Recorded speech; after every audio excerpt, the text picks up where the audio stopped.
This episode is brought to you by the Sterling Soap Company. Christmas will be here before you know it. And you know what would make a great stocking stuffer for everybody in your family? Sterling Soap. From bar soap to shave soap, beard balm to lip balm, aftershaves and lotions, Sterling Soap has something for everyone on your list. Check out their seasonal soaps that will complement the scents of your home this holiday season. And they're more than just soap. They also have a full line of coffee straight from the Sterling Roastery. Find their full line of products at sterlingsoapcompany.com. Face Off with Firefly Publishing for another drop into the fascinating world of pro hockey history with Hockey Hall of Fame True Stories 2. Following his bestseller, hockey historian and writer Eric Zwig opens the doors to the Pro Hockey Hall of Fame, revealing a treasure of untold tales, bizarre incidents, and captivating trivia that will leave the most devoted puckhead astounded. Just to name drop a few of the players he's included in this book are Wayne Gretzky, Jaromir Jagr, and Bobby Hull. Hockey Hall of Fame True Stories 2 is a must-read for pro hockey fans who crave more than just scores and statistics. Mr. Zwig invites you to uncover the true stories that have shaped the sport, ensuring that you will never look at the game of hockey the same way again. So skate on over to Amazon.com, Target, and Walmart to get your copy now.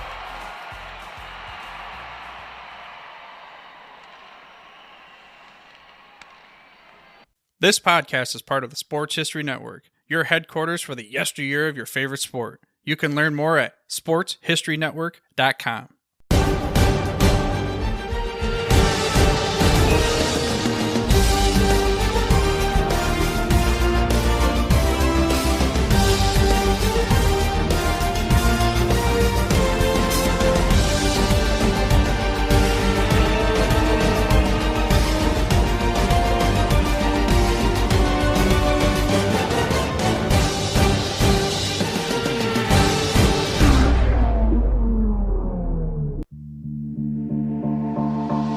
There is an old cliche in sports that is uttered when a good team loses in a playoff or a championship game or a championship series.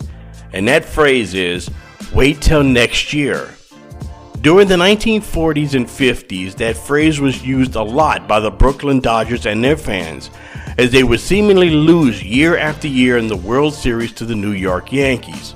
But that phrase disappeared from the borough of Brooklyn after the 1955 season when the Dodgers finally won the World Series, and then ultimately 2 years after that when the Dodgers moved 3,000 miles away to California. So for them, next year did finally come. A little over a decade later, that same phrase reappeared, this time in football, for a new franchise which seemed to become an NFL power overnight. Between the years of 1966 and 1971, this team was best remembered not for the games they won, but the games they lost, seemingly all of them in dramatic fashion, leaving their devoted fans to console themselves to wait till next year. Hello once again, I'm Dana Augusta, your host of the Historically Speaking Sports Podcast, the sports history podcast you didn't know you needed, as we give you the best of sports from back in the day. In this episode, we're going to be talking about the late 1960s Dallas Cowboys, which for a 6-year period won 66 games and no championships, and were best remembered during that stretch for losing 2 epic championship games, being upset in 2 more playoff games, and adding to it, falling short in a Super Bowl thanks to a last-second field goal by a rookie field goal kicker. Later in the show, we're going to send a shout out to the quarterback of those teams, none other than the man they called Dandy Don. We have all of that coming up on this all-new edition of the Historically Speaking Sports Podcast right here on the Sports History Network.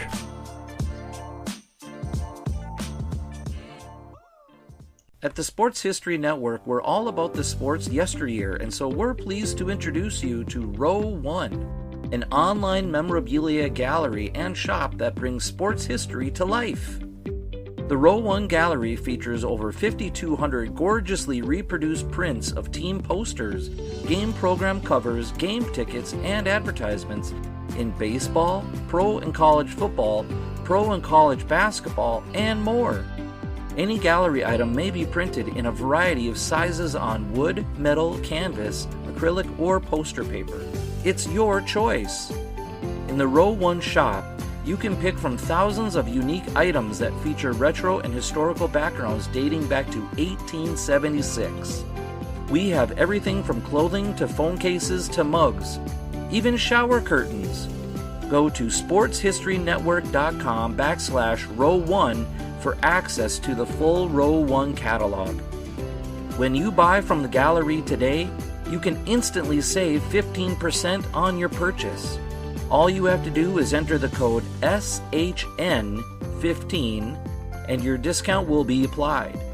That's SHN15. That's it. Simple. Save 15% off all your prints in the Row 1 gallery. Just go to sportshistorynetwork.com/row1. And don't forget to check out all the podcasts on the Sports History Network. Soundtrack provided by Kevin MacLeod of filmmusic.io.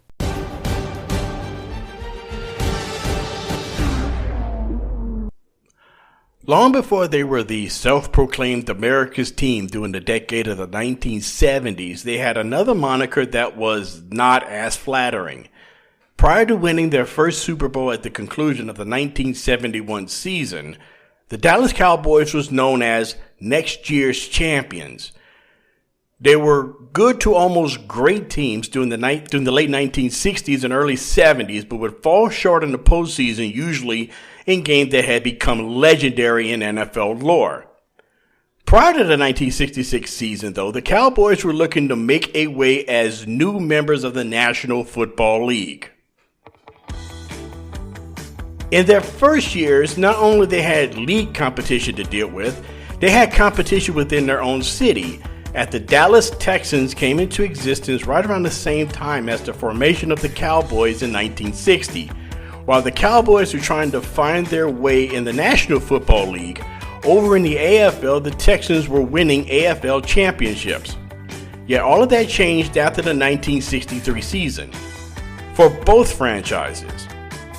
After winning the AFL championship over in-state rival Houston Oilers, the Texans would leave Dallas for Kansas City and become the Chiefs.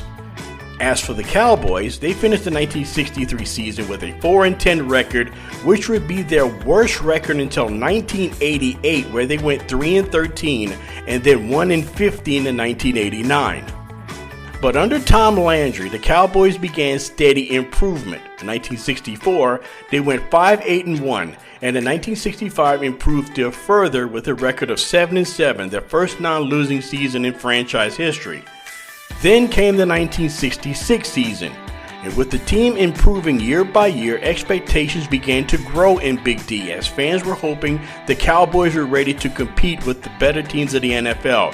The likes of the Colts, the Browns, and of course the defending NFL champion Green Bay Packers. Now the Cowboys offense were led by quarterback Don Meredith, who in 1966 had the best season statistically of his career, passing for 2,800 yards and 24 touchdown passes with only 12 interceptions that year. The Cowboys began the season strong, winning their first 4 games of the season, scoring 45 points in 3 of those games, including a 56-7 win over the Eagles and a 52-7 victory over the New York Giants in the Cotton Bowl. Yet after a mid-season swoon, the Cowboys would finish strong, winning 5 of their last 6, including a 26-14 win over the Cleveland Browns on Thanksgiving Day, their first ever game on Thanksgiving, which began the tradition that continues to this day. Now, the Cowboys would finish the season with a record of 10-3-1, good enough for the division title, their first of 6 consecutive. Dallas had a balanced attack, along with quarterback Don Meredith, and the running game was solid, led by backfield mates Dan Reeves at fullback and Don Perkins at running back. Reeves led the Cowboys in rushing that year with 757 yards, and both each had 8 touchdowns on the year. While the running game was solid and consistent, the passing attack was truly explosive, thanks to the speed and exploits of the world's fastest human, Bob Hayes. Hayes led the NFL that year, receiving touchdowns with 13 while finishing second in receiving yards with 1,232. On defense, the Cowboys had key players on each level of the defense, including Mel Renfro and Cornell Green in the secondary, Leroy Jordan and Chuck Howley as anchors in the linebacking core, but the overall leader of the defense was Mr. Cowboy himself, Bob Lilly, from his defensive line position. The Cowboys' stellar season earned the NFL Eastern Division title and a berth in the NFL championship game for the first time in team history. Meanwhile, the Green Bay Packers, who won the West, as they were not only looking for their second consecutive NFL title, but a berth in the brand new AFL-NFL World Championship game to be played 2 weeks later in Los Angeles. Of course, you know it as the Super Bowl. At the time, home field advantage alternated for the NFL Championship game between the two conferences. And despite the Packers' 12-2 record, they had a better record than the Cowboys, but the game would be played at Dallas's home field, the Cotton Bowl, on Sunday, January 1st, 1967.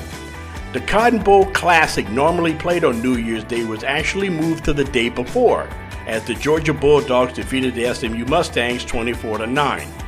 The championship game started with the Packers looking every bit like the defending NFL champions, driving down the field on their opening drive thanks to the running and receiving of running back Elijah Pitts, who opened the game with a 32-yard run on the game's first play.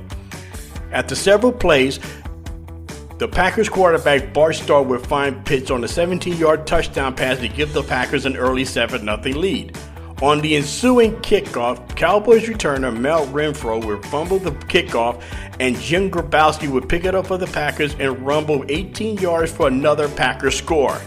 And even before the Cowboys would touch the ball on offense, Green Bay already had a 14-0 lead. But the Cowboys, despite falling behind quickly to the Packers, stormed back with a 13-play drive which ended on a 3-yard touchdown run by Dan Reeves. Then after a Green Bay punt, Dallas would tie the game at 14 thanks to a Don Perkins 23-yard touchdown run. On the third play of the second quarter, Starr would fire his second touchdown pass, a 51-yard bomb to receiver Carroll Dale over Cowboy defensive back Cornell Green.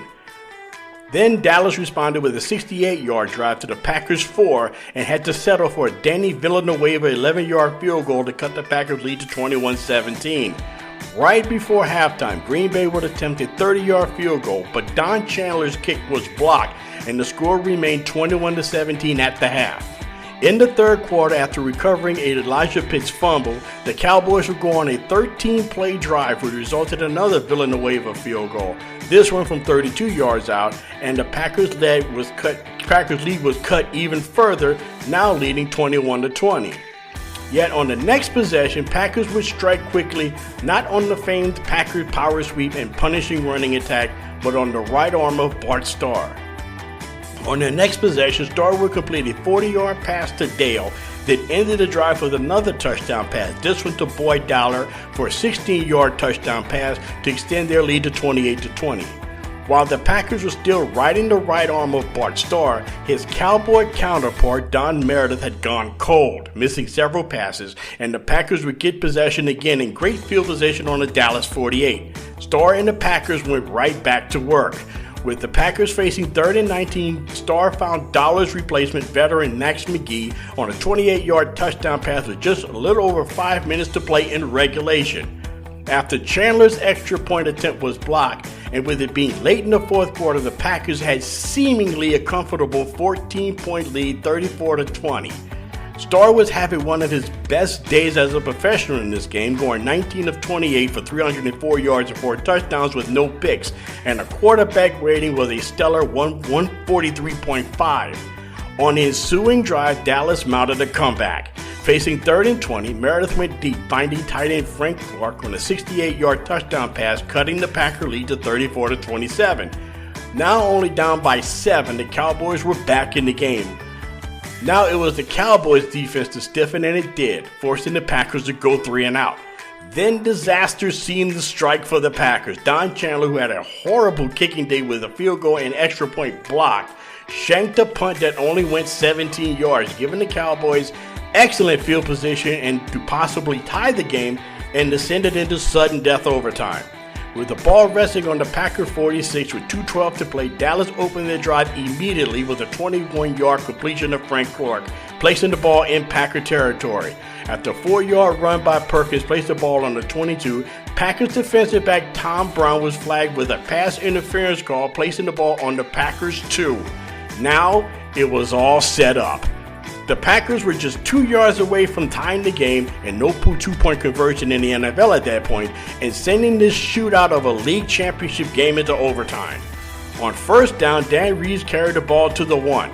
Then on second down, a Cowboy mental mistake as lineman Jim Bokey was called for a false start, sending the ball back to the Packers 6. Still second down, Meredith passed the ball to Dan Reeves in the flat, but he dropped it. On the previous play, Meredith was scratched in the eye but didn't come out of the game in favor of rookie running back Walt Garrison. On third down, Meredith found tight end Pettis Norman, but the pass was poorly thrown and had to catch it on his knees, placing the Cowboys right back where the series of downs had began, on the 2. Now facing fourth down and for the game, Meredith rolled out right, and as he was being pursued and pressured by linebacker Dave Robinson. Meredith threw a wobbly pass into the end zone intended for receiver Bob Hayes. Yet the desperation pass by Meredith was intercepted by Tom Brown, who made up for his earlier pass interference call that set up the Cowboys at the 2. The Packers' dramatic win over the Cowboys sent them to the inaugural Super Bowl, where they would crush the Kansas City Chiefs, formerly the Dallas Texans, 35-10 in Los Angeles. But for the Cowboys, they had come so far so fast and had the defending NFL champions on the ropes. Dallas may have been disappointed, but the future really seemed bright indeed. And the phrase that would become somewhat of a rallying cry for the Cowboys for years to come began to be said around northern Texas. Wait till next year.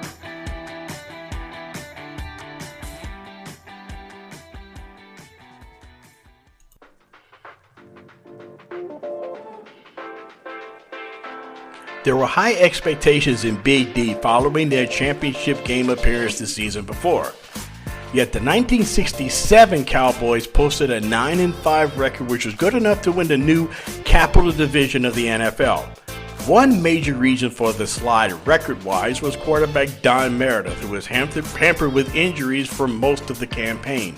Yet Meredith was back in time for the new NFL postseason and a matchup with the Cleveland Browns, champions of the Century Division, for the championship of the new NFL's Eastern Conference. In the first ever postseason win in Cowboy history, Meredith went 11 for 13 for 212 yards and 2 touchdowns in a 52-14 beatdown of Blanton Collier's Browns. Meredith's favorite target was Bob Hayes, as he caught 5 passes for 144 yards and a touchdown to set up a rematch with the Green Bay Packers to avenge their loss in the NFL championship game the season before. This time, however, it would be in Green Bay and berth in Super Bowl II on the line. On New Year's Eve, the Cowboys would initially enter the game with revenge on their mind. However, as they woke up that morning, something more pertinent was on their minds. The weather.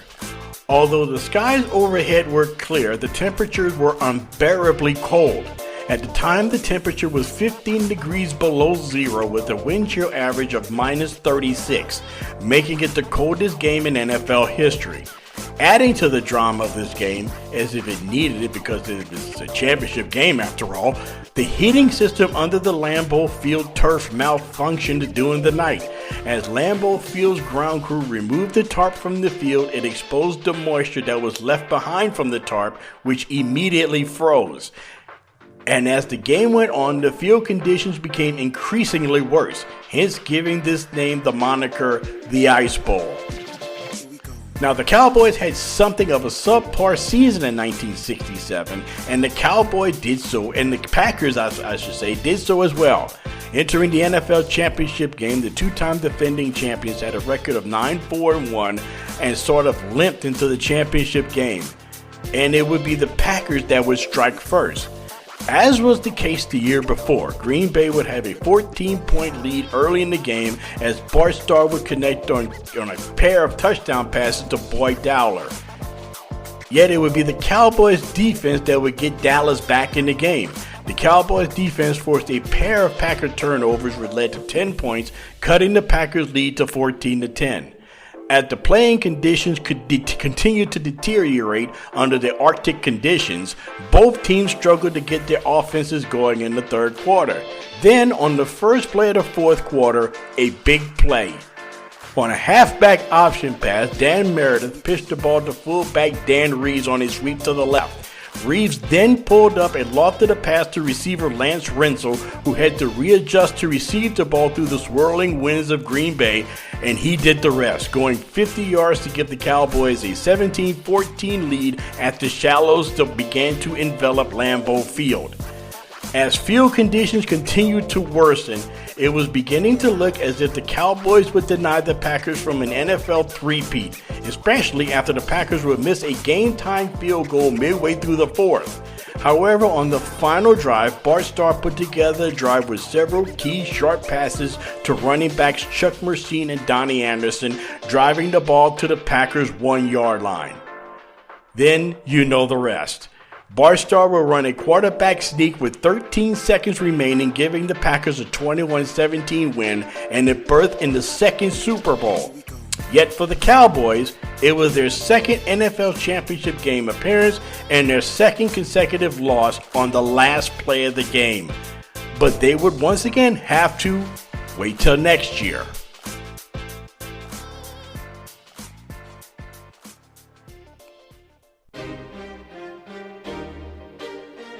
After the loss to the 1967 championship game, the Cowboys were rebounded a big way by the following campaign.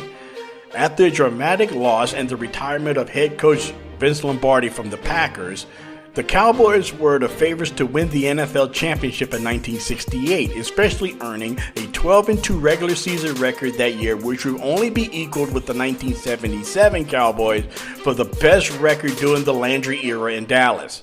However, you know what they say about the best laid plans. In a season that saw the Cowboys average a shade less than 31 points per game, the heavily favored Cowboys were upset by the Cleveland Browns 31-20 at Cleveland's Municipal Stadium. The win avenged the Cowboys' 28-7 win earlier that year with efforts of Browns quarterback Bill Nelson and the running of Hall of Fame back Leroy Kelly and young wide receiver from Ohio State named Paul Warfield. Cleveland overcame a 10-3 first-half deficit by scoring 21 unanswered points to advance to the NFL championship game to face the Baltimore Colts in a rematch of the 1964 title game. It was a game to forget for Cowboy quarterback Don Meredith, which marked his final NFL game before announcing his retirement in the offseason. In this Eastern Conference title game, Dandy Don was picked off 3 times with 1 returned for a Browns touchdown. Meredith would ultimately be replaced by a young backup quarterback from the University of California named Craig Morton in the second half of the game. So, if you are counting at home, 3 playoff appearances, 3 consecutive division titles, and no Super Bowl appearance. The first 2 were to the eventual Super Bowl champions, yet in this case, the Browns would also fail to get to the Super Bowl, as the Browns were actually dismantled by the Colts in the NFL championship game 34-0 in Cleveland.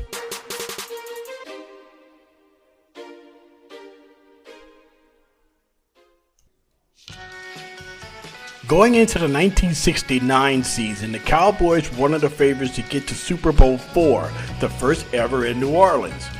And for the 4th year in a row, the Cowboys would not only be a playoff team, but will once again win their division, going 11-2-1 on the year.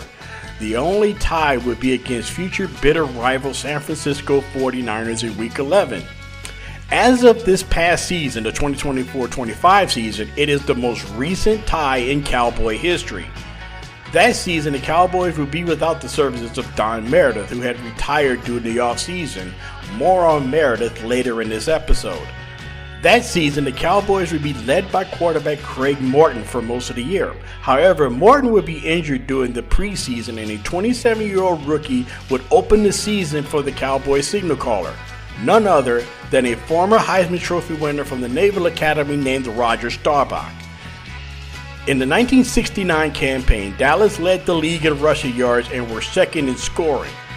Yet it was their defense that was key all year, leading the NFL in fewest rushing yards and fewest rushing touchdowns, yielding only 3 scores on the ground. Now, keep that in mind as we head into the playoffs, where the Cowboys were looking to not only return to the NFL championship game for the third time in 4 seasons, they were also looking for a bit of revenge as they would face the team that upset them the season before, the Cleveland Browns. But the setting would be different as the Cowboys would face the Browns in a cold, wet, and rainy Cotton Bowl on December 28, 1969. The Cowboys picked the worst day of the year to play their worst game of the year, as the Cowboys were dominated by Cleveland in the divisional playoffs.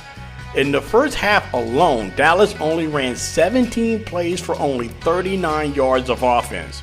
And Cleveland took full advantage of Dallas's miscues, including early in the first quarter when a short punt by Browns kicker Don Cockcroft bounced off of the leg of Dallas lineman Rayfield Wright and was recovered by Cleveland linebacker Bob Matheson on the Cowboys' 34. That led to a 2-yard touchdown run by Cleveland running back Bo Scott.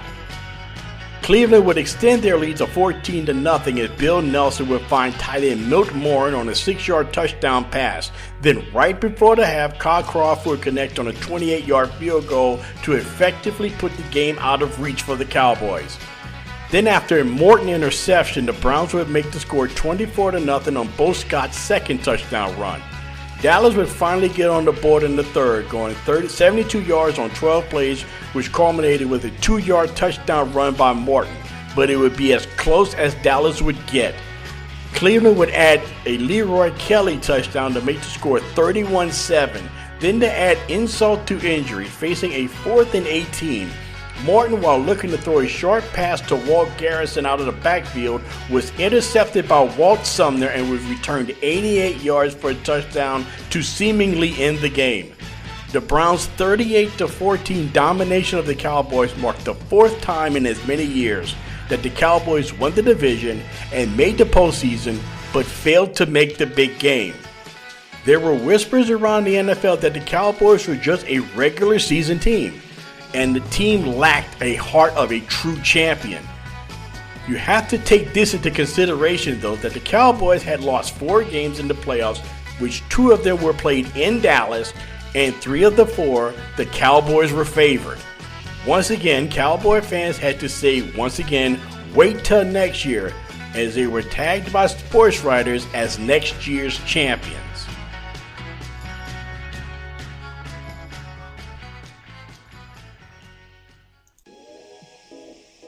The 1970 season is one of the landmark seasons in the history of the league. This was the year that the NFL truly became modern. With the completion of the AFL-NFL merger, it would mark the most competitive season to date for the National Football League. In addition to that, the Colts and Browns, 2 elite teams in the NFL prior to the merger, were now members of the newly formed AFC along with future-powered Pittsburgh Steelers. For the Cowboys, they overcame several obstacles to finish with their 5th consecutive division title. The 1970 season saw the Cowboys lose second-year fullback Calvin Hill with a knee injury, who was Dallas' second leading rusher the year before, and the benching of all-pro receiver Bob Hayes for poor performance by head coach Tom Landry. Yet the biggest story all season for the Cowboys was the ongoing quarterback controversy between Craig Martin and Roger Staubach. Even though Staubach was more athletic and had the ability to salvage broken plays, Martin was more consistent, especially in the regular season, passing for just under 2,000 yards and 15 touchdowns against only 7 picks. Meanwhile, Staubach in the 1970 season connected on only 2 touchdown passes with 8 picks. Yet the running game had always been the Cowboys' trademark. With the absence of Calvin Hill, the bulk of the running went to rookie running back Dwayne Thomas. Thomas ran for 803 yards and 5 touchdowns to lead Dallas' ground attack. His backfield mate Walt Garrison added 507 yards and 3 touchdowns while also gaining 205 yards as a receiver out of the backfield. Dallas would finish the season with a record of 10-4, posting key wins against Cleveland and Green Bay, 2 teams that had beaten them in the postseason, along with knocking off the defending Super Bowl champion Kansas City Chiefs 27-16 in Kansas City on October the 25th. In the playoff, Dallas matched up with the Detroit Lions in the Cotton Bowl. Dallas would hold a slim 3-0 lead for most of the game until the waning minutes of the fourth. Dallas would drive deep into Lions territory, yet with the ball on the 1-yard line, the Lions defense would stop Dwayne Thomas on fourth down just short of the goal line, giving the ball back to Detroit. Yet on the next play, Dallas defensive end George Andre sacked Lions quarterback Greg Landry in the end zone to make the score 5-0. Late in the game, the Lions had one last chance. Lions coach Joe Schmidt had replaced Landry with veteran Bill Munson, and the Lions offense caught fire, driving the ball to the Dallas 29-yard line with less than 2 minutes to go. Yet it was not meant to be for Detroit, as Cowboy defensive back Mel Renfro intercepted Munson at the 11-yard line to secure the Cowboys' 5-0 win, the lowest scoring game in NFL postseason history. With the win, Dallas had to travel to face the NFL Cinderella team of 1970, the San Francisco 49ers. In the last NFL game at Kezar Stadium in San Francisco, the Cowboys held off a late rally by the 49ers and held on to a 17-10 win in the newly named NFC Championship game. The Cowboys finally won a big game and finally advanced to the Super Bowl for the first time in team history. The date, January 17, 1971, the Miami Orange Bowl, Super Bowl V. Dallas overcame two bitter defeats to the Green Bay Packers, each on essentially the final play of the game. Then two upset losses to the Cleveland Browns in the playoffs to finally reach Super Bowl Sunday. Yet their opponents also knew bitter defeat all too well. The Baltimore Colts, who just 2 seasons earlier were 18.5-point favorites to the upstart New York Jets in Super Bowl III, lost to Joe Namath 16-7 and his guarantee. Yet this game, with all of its fits and starts, penalties, fumbles, and turnovers, it may not have been aesthetically pleasing, but the game was played with so much intensity of both teams trying to overthrow that demon of defeat. Yet, in this mistake-filled game, it would not come from who would make the last great play, but who would make the last costly mistake. And it came late in the fourth quarter. With less than 2 minutes to go and the game tied at 13 apiece, Dallas had the ball on the Colts' 48-yard line after a Colts punt. On the second play of this potential game-winning drive, Cowboy offensive tackle Ralph Neely was called for holding, which at the time was a 15-yard spot foul penalty that brought the ball all the way back to the Cowboy 27. Now facing 2nd and 35, Martin rolled out the right and fired a pass that bounced off of intended receiver Dan Reeves' hands and was intercepted by Colts linebacker Mike Curtis, who returned the ball to the Dallas 28. Then, 2 plays later, with only 9 seconds left, rookie kicker Jim O'Brien connected on a 32-yard field goal, not only to give the Colts the win and the Super Bowl championship, but to deny the Cowboys once again in dramatic fashion. Now, if you're keeping score at home, 5 consecutive division titles, 5 consecutive defeats in the playoffs, 3 of them conceivably on the last play of the game, and 2 more which were considered mild upsets. As the late great NFL Films narrator John Facenda described, the Dallas Cowboys were, quote, a team with a Roman appetite for victory, but lacked the Spartan will to sacrifice for it. End quote. Dude, that's brutal. But maybe true. At least that was the story heading into the 1971 season.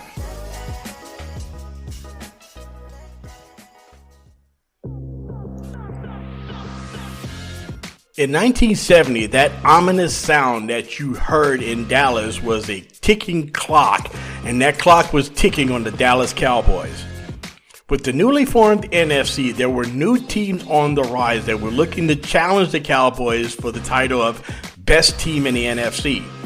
There were the San Francisco 49ers, who the Cowboys had defeated in the first ever NFC Championship game, but there were also rumbles from within their own division. The Washington Redskins, now coached by George Allen, who replaced the recently deceased Vince Lombardi, was a team on the rise and would be a thorn in the side of the Cowboys for the next decade plus. Also, the Minnesota Vikings were another team on the rise and had been a Super Bowl participant just a couple of years earlier. Heading into the 1971 season, the Cowboys still had Garrison and Thomas in the backfield and welcomed the return of Calvin Hill with a knee injury which sidelined him the season before. The trio of Cowboy running backs rushed for a combined 1,690 yards and 14 touchdowns during the season. They also added notable offensive talent such as former San Diego Chargers receiver Lance Allworth and Los Angeles Rams tight end Billy Truax. However, the biggest headline of the Cowboys season was the ongoing quarterback controversy between Morton and Roger Staubach. In fact, it got to the point that head coach Tom Landry alternated quarterbacks after every play in a 23-19 loss to the Chicago Bears. Yet it all settled itself by the end of the season as Staubach solidified his role as Cowboys starting quarterback. Staubach finished the season as the NFL's top-rated passer with a 101.8 passer rating and by throwing for a shade under 2,000 yards and 15 touchdowns and only 4 interceptions, a notable improvement from the season before. The Cowboys would stride into the NFC playoffs with an 11-3 record, then posted wins over the Vikings and the 49ers in the NFC playoffs to arrive at Super Bowl VI. So once again, the Cowboys were in the Super Bowl for the second year in a row, and this time facing a team that sort of reminded them of themselves, the Miami Dolphins. The Dolphins, like the Cowboys some 5 years earlier, seemed to become an NFL power overnight, and Super Bowl VI was looked upon as maybe Dallas's last chance to finally become champions. After holding a 10-3 lead at halftime, the Dallas running game and Dallas's doomsday defense denied Miami access to the end zone, and two players that were all too familiar to all of Dallas's postseason defeats made key defensive plays. There was Chuck Howley, the Super Bowl MVP from the season before, intercepted a Bob Greasy pass that set up Dallas's game-clinching touchdown in the fourth quarter. But then there was the signature play of Super Bowl VI. Late in the first quarter, with the Cowboys leading 3-0, Dolphins quarterback Bob Greasy dropped back to pass under a heavy rush led by Cowboy defensive tackle Bob Lilly. Greasy, looking to evade the rush, dropped back and dropped back some more before finally being sacked by Lilly, losing a Super Bowl record 29 yards on the play. The two Cowboys, Lilly and Howley, who had suffered the most from the crushing playoff defeats in the previous years, made two of the most memorable defensive plays from Dallas's first Super triumph. As the final seconds ticked off the clock at Tulane Stadium in New Orleans, the monkey finally got off the back of the Dallas Cowboys and head coach Tom Landry. Dallas's 24-3 win over the Miami Dolphins was not met with wild shouts of exultations, but with an easy sigh of relief and liberation. After 6 years and 6 consecutive division titles, the Cowboys were finally champions. Indeed, next year had finally arrived.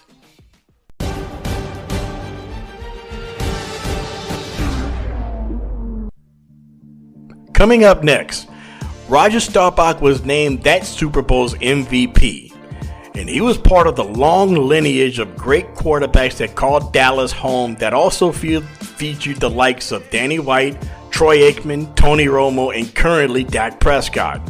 Yet the origin of great Cowboy quarterbacks began with a charismatic signal caller from Southern Methodist University who became best known as the Singing Cowboy on the early years of Monday Night Football, which he was best known as Dandy Don. We'll send him a shout out here on this edition of the Historically Speaking Sports podcast here on the Sports History Network. We here at the Sports History Network proudly partner with 26 podcasts, all revolving around the history of sports. But did you know that many of our hosts were sports history authors way before they started their shows? It's true. We've got Joe Ziemba, host of When Football Was Football, Joe Zagurski, host of Pro Football in the 1970s, Mark Morthier, host of Yesterday Sports, Tommy Phillips, host of Lombardi Memories, and Scott Adamson, co-host of From the 55-Yard Line. All these authors have many books for you to choose from. To check them out, go to our website at sportshistorynetwork.com/sportshistorybooks. Pick up your copy today.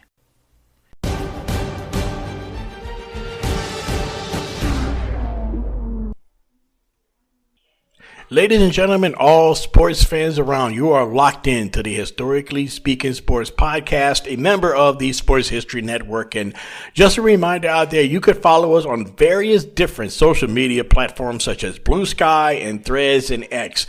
All you have to do is just search for Historically Speaking Sports to find us and new daily sports history content.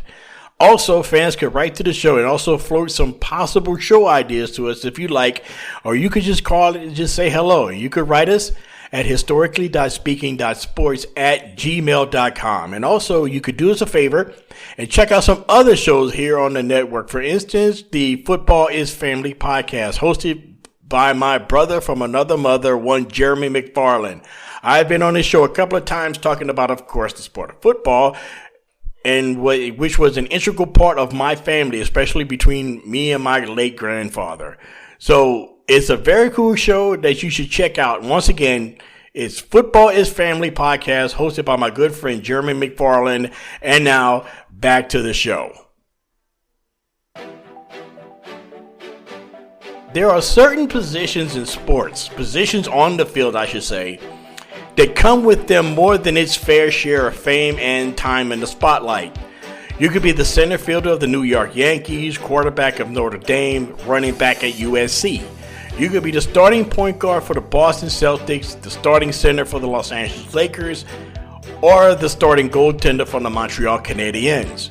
But all of those positions with those great teams and great franchises pale in comparison to what is expected in the eyes of Dallas Cowboy fans as Dallas starting quarterback.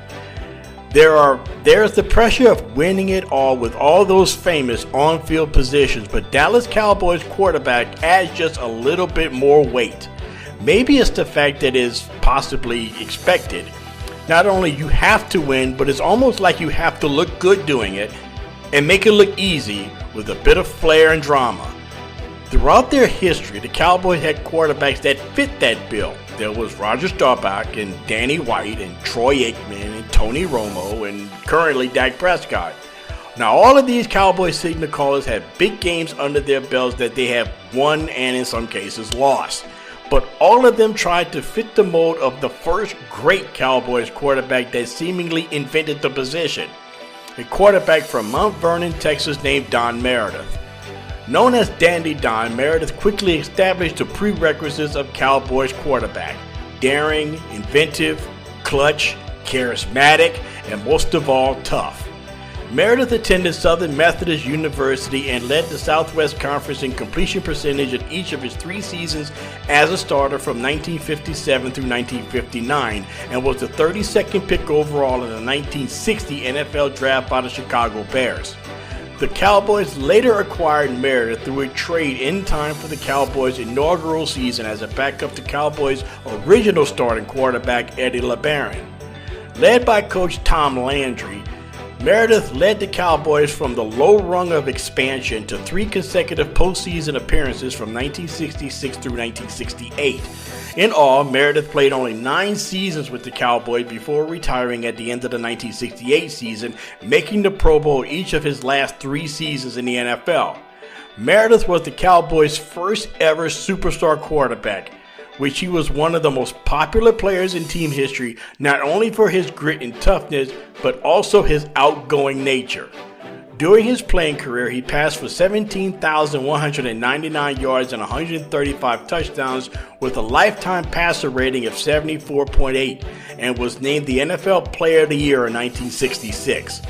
That season, Meredith passed for just under 3,000 yards with a career high of 24 touchdown passes.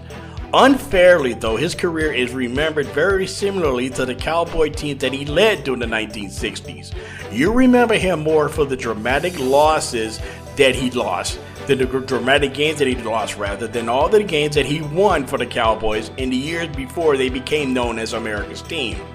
Now, you remember the interception at the end of the 1966 NFL Championship game in the end zone in the waning seconds against the Green Bay Packers. Then 1 year later in the legendary Ice Bowl, he led the Cowboys to a late lead against those very same Packers, only to see the Packers win on another last-second victory. He was the freewheeling gunslinger of a passer that lit up the Cotton Bowl scoreboard and made the Cowboys a winner early in their history and laid the foundation for all future Cowboy quarterbacks. After his playing career, Meredith went on to his second act, the color analyst for a new show called Monday Night Football. He debuted with the show in his first season in 1970 and was looked upon as somewhat of a comic relief for a telecast that featured former All-Pro New York Giant Frank Gifford doing play-by-play, as well as fellow analyst Howard Cosell. The three propelled Monday Night Football into America's television watching consciousness through the 70s and into the 1980s, with Gifford's straightforward style, along with Cosell's scholarly professional approach and Meredith's folksy and light-hearted color commentary. Though sometimes his humor got him into a little hot water with the television executives. Once he referred to President Richard Nixon as, quote, tricky dick on the air. Another time, before broadcasting a game in Denver, he announced that he himself was a mile high. And one of the all-time great lines and one of my personal favorites, he turned the name of former Cleveland wide receiver Fair Hooker into a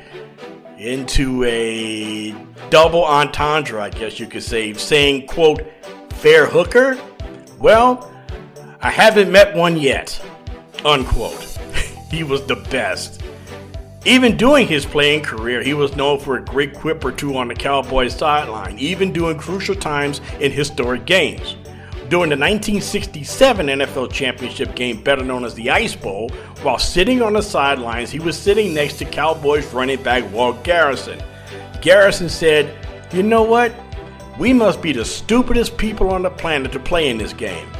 Meredith looked back at Garrison and pointed a finger to the crowd in the stands at Lambeau Field and said, "No, they are. They paid to get in here." But his all-time trademark was when the game was beginning to get sort of out of hand and becoming a blowout, he would start to sing the old Willie Nelson song, "Turn out the lights, the party's over." He concluded his broadcasting career at the end of the 1984 season as he was part of the broadcast team for Super Bowl 19 with ABC, along with Frank Gifford and former Washington quarterback Joe Theismann. In 1976, Meredith was inducted into the Cowboys Ring of Honor at Texas Stadium, along with former Cowboy running back and teammate Don Perkins.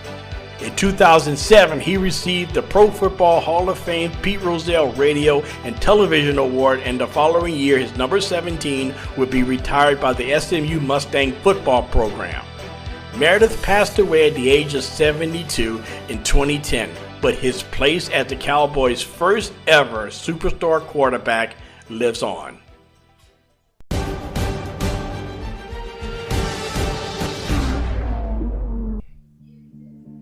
Sports fans, that will do it for this all-new edition of the Historically Speaking Sports Podcast. Thank you for taking time out of your day to give us a listen. This podcast, once again, comes to you from the Bill King Memorial Studio in the sports wing of TM4 Enterprises, located in suburban Atlanta in the shadow of Stone Mountain.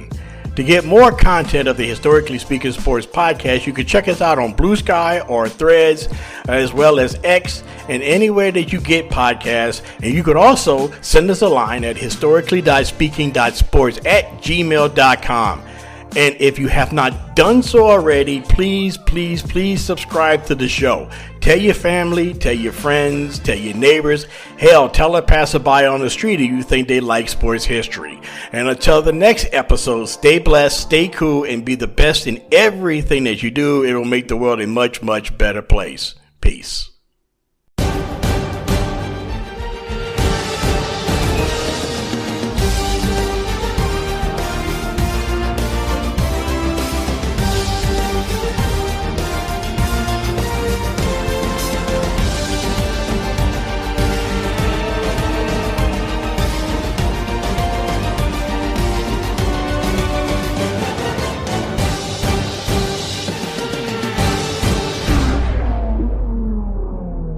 Hey there, sports history fan.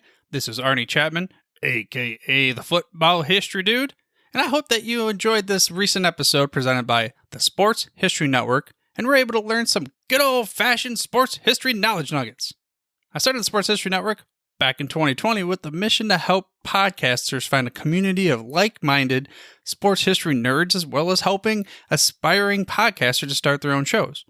We have a little bit over 30 shows on the network right now covering all sorts of sports history, but as far as I'm concerned, we're just at the toothpick in the ocean moment, that can't even figure it out because there's so much more coming. We wanted to create the ultimate headquarters for sports yesteryear, starting with Podcast Network and our website, but we're going to continue to move into other mediums as well. And here's the cool part, because we want you to be part of our team. So if you're interested in starting your own podcast, or maybe being a guest on one of our shows, or who knows, maybe even writing an article for us over on the website. Seriously, all you gotta do is reach out to us on the contact page over at sportshistorynetwork.com. You can be as technologically savvy as a Neanderthal tapping on a stone trying to figure out this whole hieroglyphics thing back in the day. Again, it doesn't matter, because even if you don't understand the whole podcast space, we have a production team that can pretty much help you out with doing everything. All you gotta do, head over to sportshistorynetwork.com, head to the contact page, fill it out. That message goes right to me, and I'll reach out to you as soon as I can. But for now, dude, I'm through if you're through.